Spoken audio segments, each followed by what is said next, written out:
2019 के चुनाव में राजनीतिक माहौल में एक्शन, इमोशन, ड्रामा और सटायर सब दिख रहा है। तो चुनावी बयानबाजी के चटकारे हमारे दर्शक भी लगा सके, इसे ध्यान में रखकर हम आपके लिए कुछ ऐसी ही चौकस खबरें लेकर आपके सामने हाजिर हैं। तो चलिए आपको लेकर चलते हैं चुनाव की चौकस खबरों के सियासी सफर पर।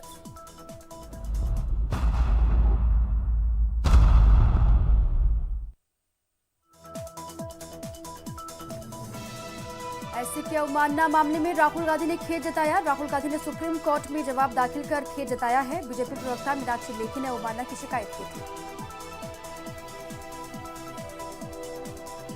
राहुल गांधी के अमेठी में किए गए नामांकन पर विवाद में निर्वाचन आयोग और डीएम ने मिलकर दोनों पक्षों की सुनवाई की है और विवाद पर फैसला सुनाते हुए कहा राहुल का नामांकन वैध है। नामांकन पत्र के बारे में लगाए गए थे, उनको सबको रिटर्निंग अफसर साहब ने आधारहीन माना है। उन्होंने हमारा जो नामांकन का जो क्रिया थी सही मानी है और उसको उन्होंने वैध डिक्लेयर कर दिया। बाराबंकी में कांग्रेस प्रत्याशी के लिए चुनाव प्रचार करते हुए कांग्रेस अध्यक्ष राहुल गांधी ने एक बार फिर राफेल के मुद्दे को उठाया और जनता से चौकीदार चोर है के नारे लगवाए।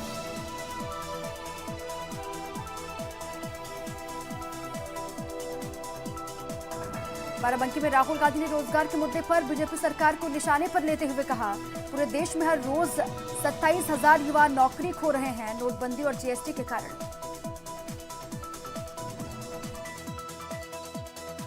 यहाँ पे नरेंद्र मोदी जी ने, योगी जी ने रोजगार दिया किसी को? उल्टा आपसे रोजगार छीना है, उल्टा आपसे रोजगार छीना है। आज हिंदुस्तान में हर रोज 24 घंटे में 27,000 युवा रोजगार खोते हैं, नोटबंदी और गब्बर। राहुल गांधी ने न्याय योजना के बारे में बताते हुए कहा 5 करोड़ गरीब लोगों को हर साल 72,000 रुपए मिलेंगे।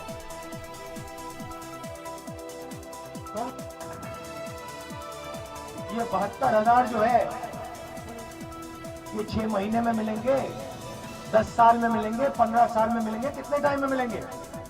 मुझे कहते हैं 5 करोड़ लोगों को हर साल 72,000 रुपए न्याय योजना दिलवाएगी।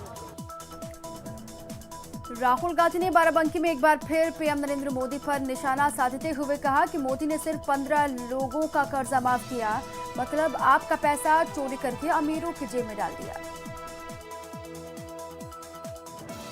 नरेंद्र मोदी जी ने 15 लोगों का कर्जा माफ किया, मतलब आपका पैसा चोरी करके आपकी जेब से निकालकर मेहुल चौकसी, नीरव मोदी, विजय माल्या, ललित मोदी, अनिल अंबानी के जेब में डाला है।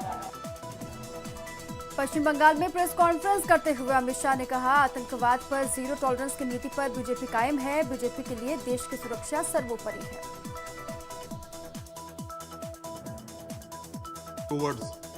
टेररिज्म, ये नीति को जमीन पर उतारने में भारतीय जनता पार्टी की नरेंद्र मोदी सरकार सफल हुई है और हमने हमारे संकल्प पत्र के अंदर इस नीति को और दृढ़ता के साथ आगे बढ़ाने का वादा देश की जनता के सामने किया है। अमित शाह ने यूपीए चेयरपर्सन सोनिया गांधी पर हमला बोला। उन्होंने कहा कि जब यूपीए के राज में बटला एनकाउंटर हुआ था तब सोनिया गांधी ने आंसू बहाए थे, क्या उन्होंने कभी शहीदों के लिए आंसू बहाए हैं? अमित शाह ने विपक्ष पर निशाना साधते हुए विपक्ष अपने वोट बैंक की राजनीति के कारण देश की सुरक्षा जैसे अहम मुद्दों पर चुप रहता है, कहा जिनका जवाब देश की जनता अब देगी। विपक्ष की अपनी वोट बैंक की पॉलिटिक्स के खातिर देश की सुरक्षा के अहम मुद्दों पर चुप दिखाई पड़ती है। ऐसे मसले जिसका जवाब देश की जनता चाहती है, इस पर कोई स्पष्ट नीति या स्पष्ट वादे लेकर विपक्ष जनता के बीच में नहीं आया। अमित शाह ने विपक्ष के नेता पर सवाल उठाते हुए कहा विपक्ष के पास नेतृत्व का अभाव है। विपक्ष देश के सामने न तो नेता रख पाया है और न ही नीति रख पाया है। नेतृत्व का अभाव है, न विपक्ष अपना कोई एक नेता देश के सामने रख पाया है न नीति रख पाया है। अमित शाह ने देश की सभी दूसरी पार्टियों को निशाने पर लेते हुए कहा, विपक्ष की सभी पार्टियां परिवारवाद को बढ़ावा दे रही हैं।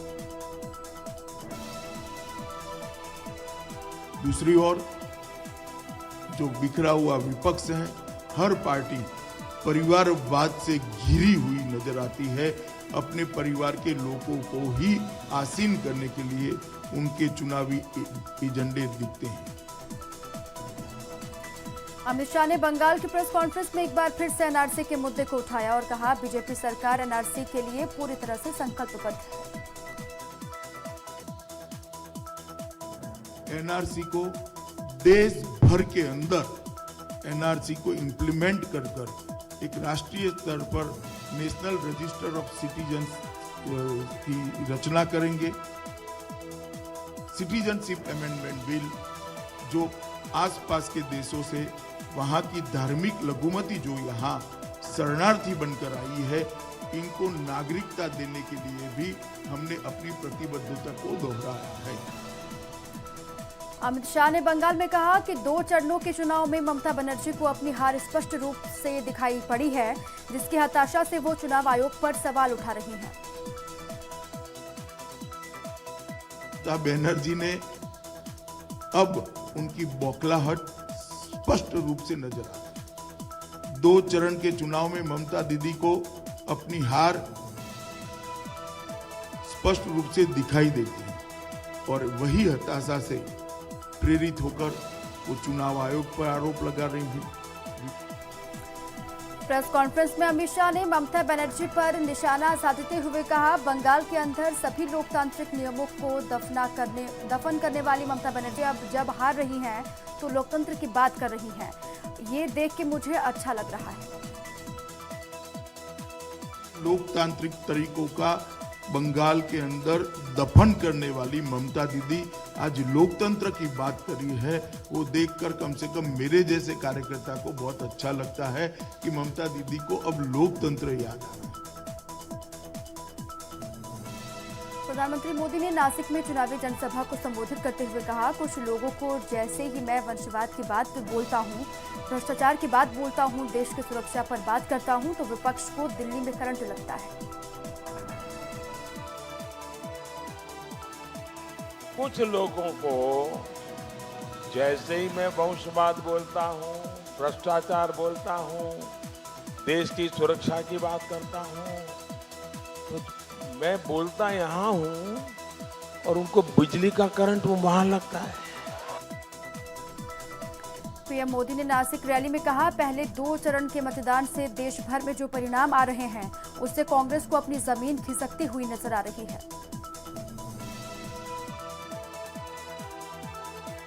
पहले 2 चरण के मतदान ने देश भर से जो संदेश आ रहे हैं, इनको अपनी जमीन खिसकती नजर आ रही है। प्रधानमंत्री मोदी ने नासिक रैली में कहा, आज दुनिया का कोई भी देश भारत को आंख उठा के देखने से पहले 100 बार सोचता है।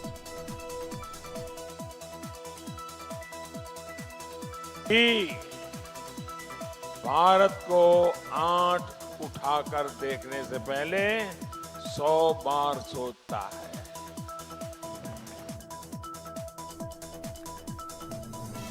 पीएम मोदी ने नासिक में चुनावी जनसभा को संबोधित करते हुए, भारत दूसरे देशों से न तो आंख झुकाकर बात करेगा, न ही आंख दिखाकर बात करेगा। हम सबसे आंख से आंख मिलाकर बात करेंगे।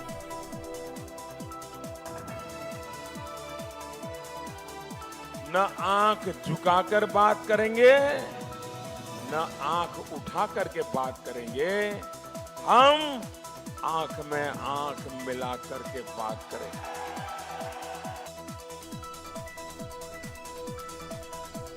सीएम योगी ने पश्चिम बंगाल में चुनावी जनसभा को संबोधित करते हुए पश्चिम बंगाल की मौजूदा सरकार को निशाने पर लेते हुए कहा, ममता बनर्जी की वजह से पश्चिम बंगाल में कानून व्यवस्था चौपट हो गई है।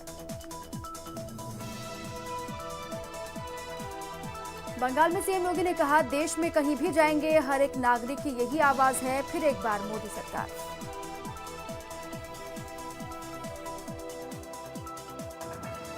उत्तर प्रदेश, उत्तराखंड, हिमाचल प्रदेश, जम्मू कश्मीर, पंजाब, गुजरात, महाराष्ट्र, केरल, कर्नाटक, तमिलनाडु, जहां कहीं भी जाएंगे हर एक नागरिक के मुंह पर एक आवाज है, फिर एक बार मोदी सरकार। बंगाल में चुनावी रैली को संबोधित करते हुए सीएम ने ममता बनर्जी की टीएमसी पर निशाना साधते हुए कहा, बंगाल से टीएमसी को हटाने पर ही गरीबों के अच्छे दिन और कानून का राज आएगा।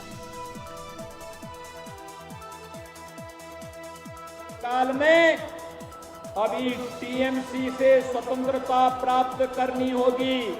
जब टीएमसी जैसी सरकारें बंगाल से विदा होंगी और भारतीय जनता पार्टी आएगी तो यहां के हर गरीब को मकान मिलेगा। आजम खान के बेटे अब्दुल्ला आजम खान ने बीजेपी प्रत्याशी जया प्रदा के खिलाफ विवादित बयान दिया है। अब्दुल्ला ने कहा कि अली भी हमारे हैं, बजरंगबली भी चाहिए लेकिन अनारकली नहीं चाहिए।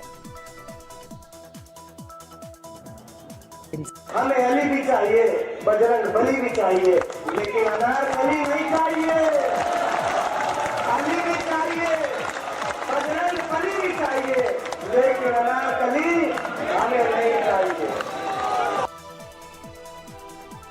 अब्दुल्ला आजम के विवादित बयान का जवाब देते हुए जया प्रदा ने कहा, जैसा बाप है वैसा लड़का निकला है। मुझे अब्दुल्ला से ये उम्मीद नहीं थी। मैं अब्दुल्ला को अपने बेटे की नज़र से देखती थी, वो कैसे महिलाओं का सम्मान कर रहा है, उनके घर में भी तो महिलाएं हैं।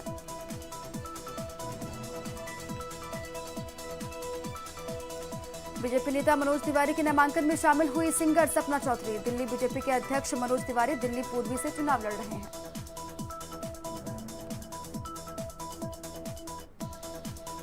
दिल्ली कांग्रेस के अध्यक्ष शीला दीक्षित ने दिल्ली में लोकसभा चुनाव के मुद्दे पर कहा, मैं दिल्ली से पूरी तरह से परिचित हूं। मुझे पता है कि लोगों के लिए क्या करना है, लोगों की क्या जरूरत है। मैंने जब दिल्ली में मेट्रो चलाई थी तो यहीं से ही चलाई थी।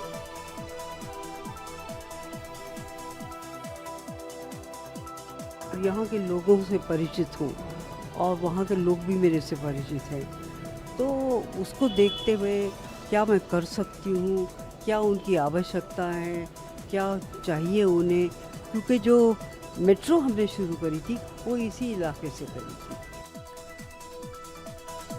मध्य प्रदेश के भोपाल लोकसभा सीट से बीजेपी की उम्मीदवार साध्वी प्रज्ञा ठाकुर ने महाराष्ट्र एटीएस के प्रमुख रहे शहीद हेमंत करकरे पर की गई टिप्पणी को लेकर चुनाव आयोग को जवाब दिया। उन्होंने हेमंत करकरे को शराब देने के विवाद का ठिकरा मीडिया पर छोड़ दिया।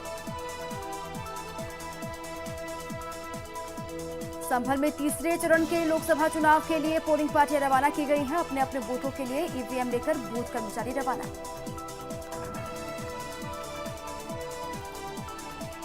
बदायूं में तीसरे फेज के चुनाव के लिए पोलिंग पार्टियां रवाना। तीसरे फेज के चुनाव के लिए सुरक्षा व्यवस्था के पुख्ता इंतजाम किए जा रहे हैं।